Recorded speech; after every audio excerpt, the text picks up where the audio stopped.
माझे मित्र महेश मांजरेकर, त्यांची संपूर्ण टीम आणि माझ्या सगळ्या मराठी बांधवांनो आणि भगिनींनो, मला आज आनंद होतोय की एक काठेवाडी माणूस मराठी शिवाजी महाराजांवरती पिक्चर करतोय.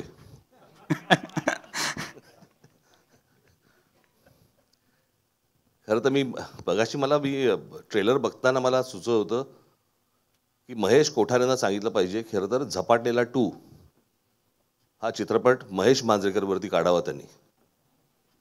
खरंच झपाटलेला आहे तो.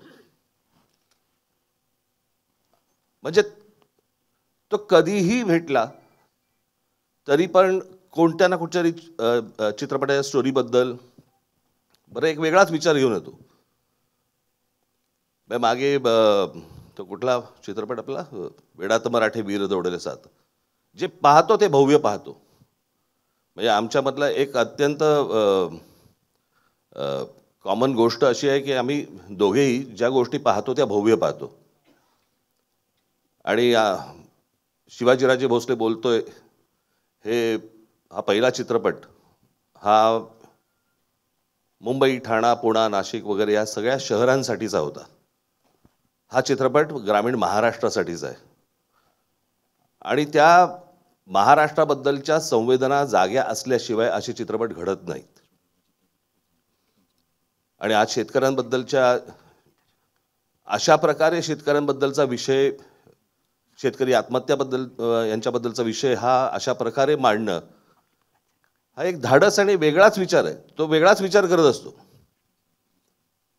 आणि हेच त्याचं आत्ताचं ट्रेलर पाहून आपल्याला सर्वांनाच कळलेलं असेल, समजलेलं असेल.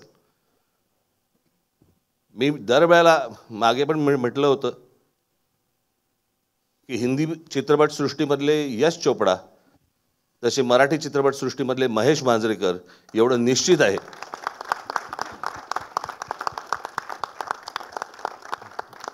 आणि याही चित्रपटाला मला असं वाटतं महाराष्ट्र प्रचंड उचलून धरेल अशी मला पूर्णपणे खात्री आहे.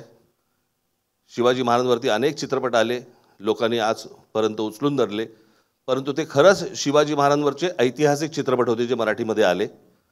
हा वर्तमान आणि भूतकाळ यांच्या संगमावरचा एक अप्रतिम चित्रपट आज महेश मांजरेकर इथे घेऊन येत आहेत. मला असं वाटतं महाराष्ट्रातली मराठी जनता ही तसाच चित्रपट उचलून धरेल अशी मला आशा आहे, खात्री आहे.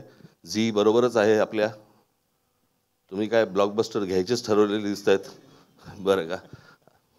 त्याच्यामुळे सर्वांना मी महेश बरोबरच्या आत्ताच व्यासपीठावरती आहेत तेवढेच नव्हे, याच्यामध्ये काम केलेली ही टिंगणी सगळेच जण आहेत, अनेक लोक याच्यामध्ये यांनी काम केलेलं आहे. त्या सर्वांना माझ्या मनपूर्वक शुभेच्छा. धन्यवाद.